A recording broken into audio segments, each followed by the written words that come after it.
Hey guys, it's Red Nomster, and today what I have for you is a Pokemon Go inspired pocket house. Now if you don't know what a pocket house is, it's essentially a compact house that has everything you want and everything you need in order to survive for a long time, as well as it follows a theme. I've done many pocket houses in the past, such as a pocket mansion and a pocket castle or a pocket tank.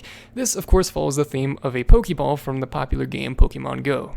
So I know what you're thinking, how the hell do you get into this thing? Well, if you come over here to this grass patch back here, you can actually jump far enough to land on that ladder if you hold down shift when you land on it.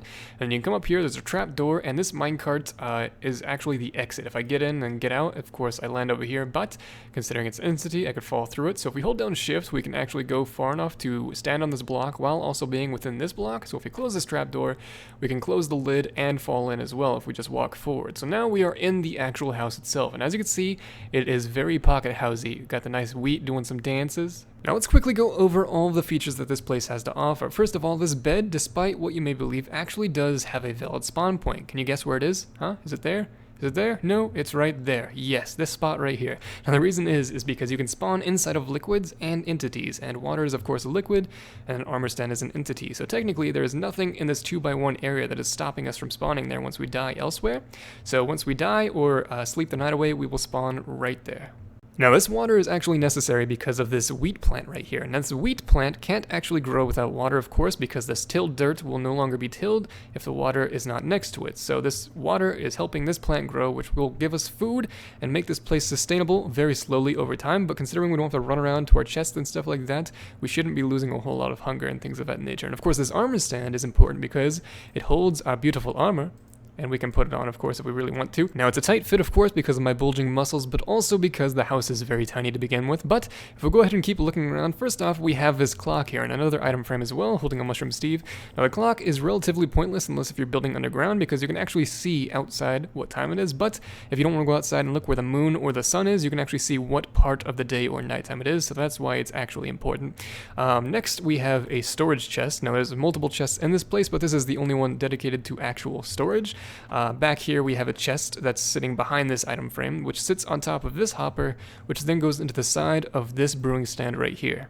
So the 3 water bottles right here that will be fed into it naturally will be coming from this hopper and then again this chest. So this chest will be filled up with water bottles, automatically feeding the water bottles into this brewing stand, and if we put this trap door up, so we have a little shield from above of course as well, we also have this hopper which sinks into the top of this. This is where we would put our nether wart and our other ingredients that would then again make potions for us automatically. And then under the brewing stand and in front of the pillow of our bed, we have a crafting table. This is where we can obviously craft our gear and our resources to create other things that aren't inside of this place, because this place is completely full and it would be impossible. And then similar to the brewing stand right here with its automaticness, we also have this furnace that is an auto smelting furnace as well. As you can see, we have a hopper going into it right here, and that hopper connects to this hopper right here, which is full of coal, as well as this one. And this hopper has a I gotta break the wheat to get to it. We have the coal right here, which then connects to the furnace, of course, which automatically refills the coal on its own. And then this hopper we actually can't get into, because if we put a grass block here, that is actually this hopper. So if we go and look at it and then jump, then right click. And of course you actually have to open this trap door so you can actually jump without hitting your head, so you can actually reach this. But if you look right here and then jump, you should be able to get this item hopper just about every single time if you look straight, because the enchantment table, as you can see, is slightly shorter than a full block, but the hopper takes up a full block. So if we jump and then right click, jump then right click, jump then right click, sometimes you land in this minecart up here, but for the most part, if you don't want to destroy the enchantment table, it may be worth it to do that in the long run. To just jump and try to right click the hopper to put more stuff in to cook. But if you're cooking in mass, considering it's auto smelting, you usually don't have to fill it up too often, because it's an entire hopper. You can just fill up with assortments of food over time. And of course you have to actually take the food out yourself, because there is no automatic retrieval system. And last but not least, we also have this anvil right here, which can repair weapons and armor and also put enchanted books on said weapons and armor.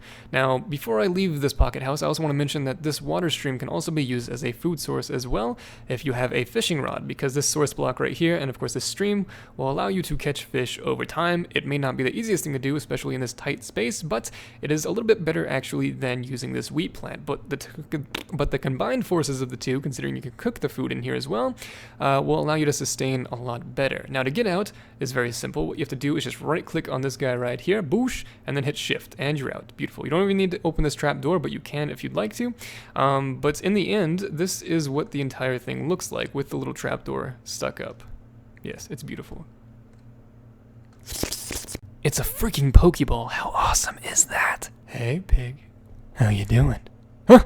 Don't look at me, you cross-eyed freak. Anyways, I'm actually really proud of myself about how well this actually turned out. Reason being is because this is a freaking sphere, and basically in Minecraft, a sphere makes tight spaces 10 times tighter. Reason being is because Minecraft in general is made of cubes, and the cubes don't really fit inside of spherical shapes very easy. Man, with shaders, the rain makes this look so mystical.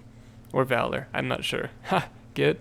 That was a Pokemon Go reference. So if you guys enjoyed this video, of course leave a like on it, and of course subscribe if you're new here. It helps me out a bunch. And of course if you guys want a world download, there will be one in the description because I am too lazy to do a tutorial because of all the stairs and all that, and it just makes it all funky.